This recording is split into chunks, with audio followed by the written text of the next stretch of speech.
Assalamualaikum warahmatullahi wabarakatuh. Perkenalkan, nama saya Dani Fatima Afdal dengan NIM channel dan 20004. Di sini saya akan menjelaskan materi tentang konsep biaya dalam akuntansi perpajakan. Baiklah, pertama saya akan menjelaskan biaya menurut Undang-Undang Perpajakan. Dalam istilah perpajakan terdapat istilah deductible expense, yang dimana ini merupakan sebuah kebijakan atas biaya yang harus dikurangkan dengan cara menagih, mendapatkan, dan memelihara penghasilan. Dengan berdasarkan pada Undang-Undang Nomor 36 Tahun 2008 dikatakan bahwa deductible expense merupakan suatu kebijakan biaya yang telah diatur untuk mengurai penghasilan kena pajak atau penghasilan bruto dengan tujuan mendapatkan, menagih, serta memelihara penghasilan pajak. Dengan kata lain, deductible expense dapat diartikan sebagai biaya pengurang pajak. Dalam hal pembebanan biaya ini dilakukan kegiatan matching dengan penghasilan yang menggunakan 3 pendekatan. Yang pertama, sebab akibat, kedua, pengakuan segera, dan terakhir ketiga, alokasi sistematis dan rasional. Beban-beban yang dapat dikurangkan dari penghasilan bruto bagi wajib pajak dalam negeri dan bentuk usaha tetap dibagi dalam 2 golongan. Yang pertama, beban atau biaya yang tidak mempunyai masa manfaat lebih dari 1 tahun. 2. Beban atau biaya yang mempunyai masa manfaat lebih dari 1 tahun. Pengeluaran yang dilakukan oleh wajib pajak dapat pula dibedakan menjadi 2. Yang pertama, pengeluaran yang dapat dibebankan sebagai biaya pengeluaran yang mempunyai hubungan langsung dengan usaha atau kegiatan. Kedua, pengeluaran yang tidak dapat dibebankan sebagai biaya pengeluaran untuk mendapatkan menagih dan memelihara penghasilan yang bukan merupakan objek pajak atau pengeluaran dilakukan tidak dalam batas-batas yang wajar sesuai dengan adat kebiasaan pedagang yang baik dibebankan sebagai biaya.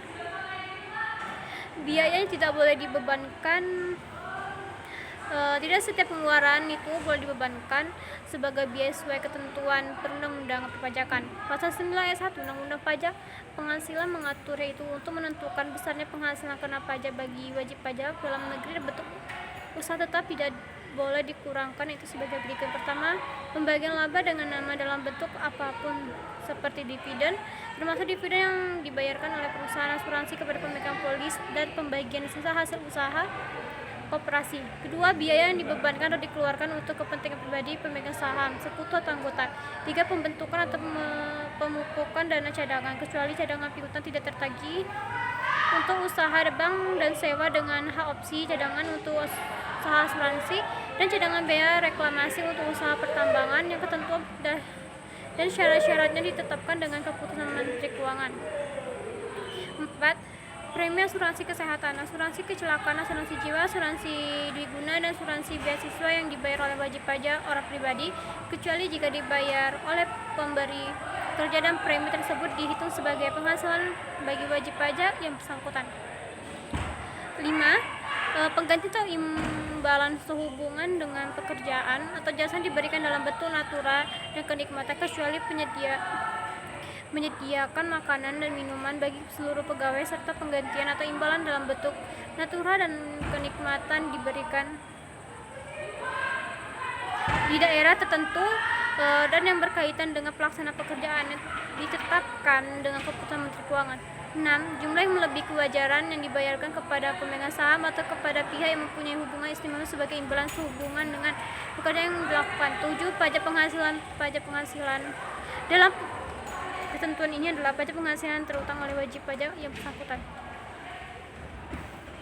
8. Biaya yang dibebankan atau dikeluarkan untuk kepentingan pribadi wajib pajak atau orang yang menjadi tanggungannya.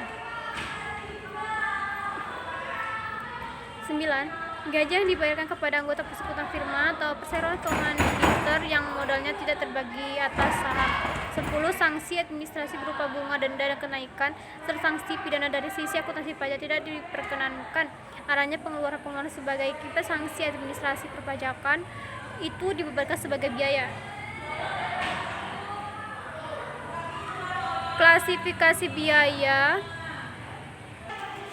Klasifikasi biaya sesuai aturan pelaksanaan Undang-Undang Perpajakan. Klasifikasi atau penetapan biaya yang diperkenankan untuk dibebankan dan biaya yang tidak diperkenankan untuk dibebankan sebagaimana telah diatur dalam pasal 6 dan pasal 9 Undang-Undang Undang-Undang Pajak Penghasilan pada bagian ini disampaikan beberapa aturan pelaksanaan dimaksud yang aplikasinya dalam bentuk sebagai berikut.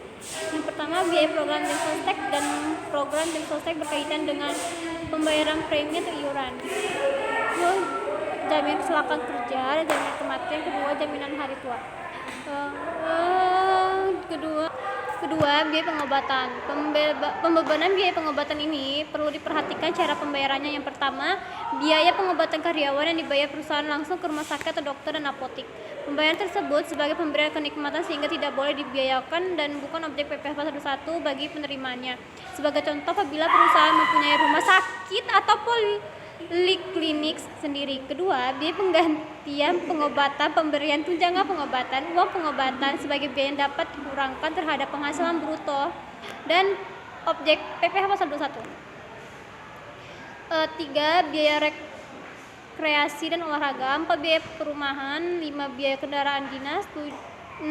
Tol seluruh karyawan. 7. Sesuai pasal 3 PPh nomor 138 tahun 2000, yaitu pajak masukan tidak dapat dikreditkan berdasarkan pasal 9 ayat 8 Undang-Undang PPN dan PPNBM dapat dikurangkan dari penghasilan bruto.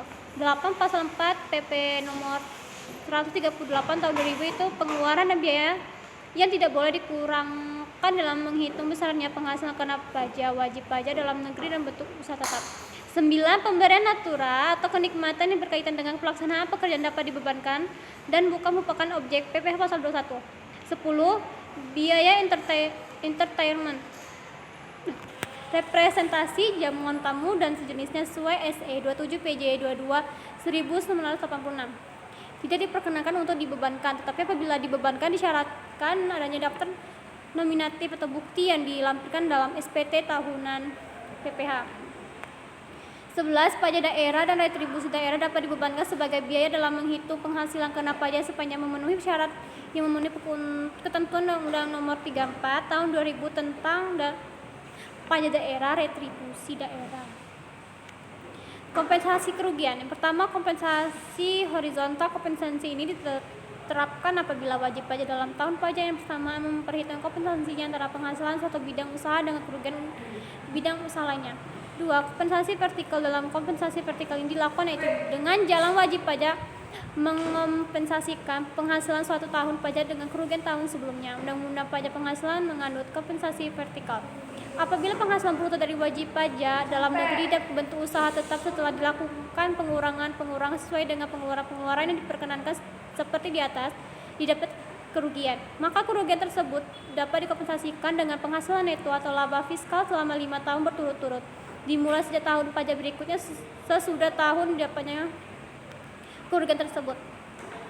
Sekian penjelasan dari saya. Wassalamualaikum warahmatullahi wabarakatuh.